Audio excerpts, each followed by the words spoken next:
तमिलनाडु और पश्चिम बंगाल में वोटिंग के आंकड़ों ने सबको चौंका दिया। 23 अप्रैल को तमिलनाडु की सभी 234 सीटों पर वोटिंग हुई, जबकि पश्चिम बंगाल में पहले चरण की 152 सीटों पर मतदान कराए गए और इस बार वोटिंग के सारे रिकॉर्ड टूट गए। हालांकि इस दौरान कई जगह से हिंसा की भी खबर सामने आई। ईवीएम को लेकर भी विवाद देखा गया। अब सभी की नजरें नतीजों पर है कि इस बार कौन बनाएगा सरकार, जानेंगे इस रिपोर्ट में। तमिलनाडु की सभी 234 सीटों पर और पश्चिम बंगाल में पहले चरण की 152 सीटों पर वोटिंग का काम पूरा हो गया है।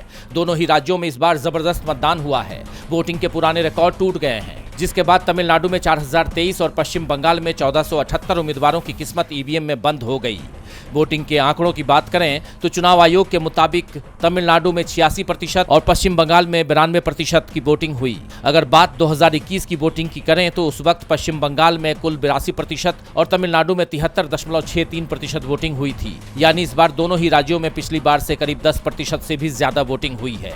हालांकि वोटिंग टाइम खत्म होने के बाद भी कई मतदान केंद्रों के बाहर लोगों की कतार देखी गई। ऐसे में वोटिंग के अंतिम आंकड़े थोड़े बदल सकते हैं। वैसे वोटिंग के दौरान पश्चिम बंगाल में कुछ जगह पर छिटपुट हिंसा की खबरें भी आती रहीं। आसनसोल में बीजेपी विधायक अग्निमित्रा पॉल की कार पर हमला हुआ। दक्षिण दिनाजपुर के कुमारगंज विधानसभा क्षेत्र में बीजेपी उम्मीदवार शुभेंदु सरकार के साथ तो मारपीट तक हो गई। जनता ने उन्हें खदेड़ दिया। मुर्शिदाबाद के नौदा में एजेयूपी प्रमुख और रेजीनगर से उम्मीदवार हुमायूं कबीर का भी जबरदस्त विरोध हुआ। जनता में बीजेपी नेताओं के विरोध से पश्चिम बंगाल में तस्वीर बहुत कुछ साफ होते हुए दिखाई दी। भारी वोटिंग पर सीएम ममता बनर्जी ने बीजेपी को घेरा है। गृह मंत्री अमित शाह पर हमला बोलते हुए उन्होंने कहा कि आज जो बड़ी संख्या में लोग वोट डालने निकले हैं वो लोगों के विरोध और गुस्से का संकेत है। जनता वोट से एसआईआर का विरोध कर रही है।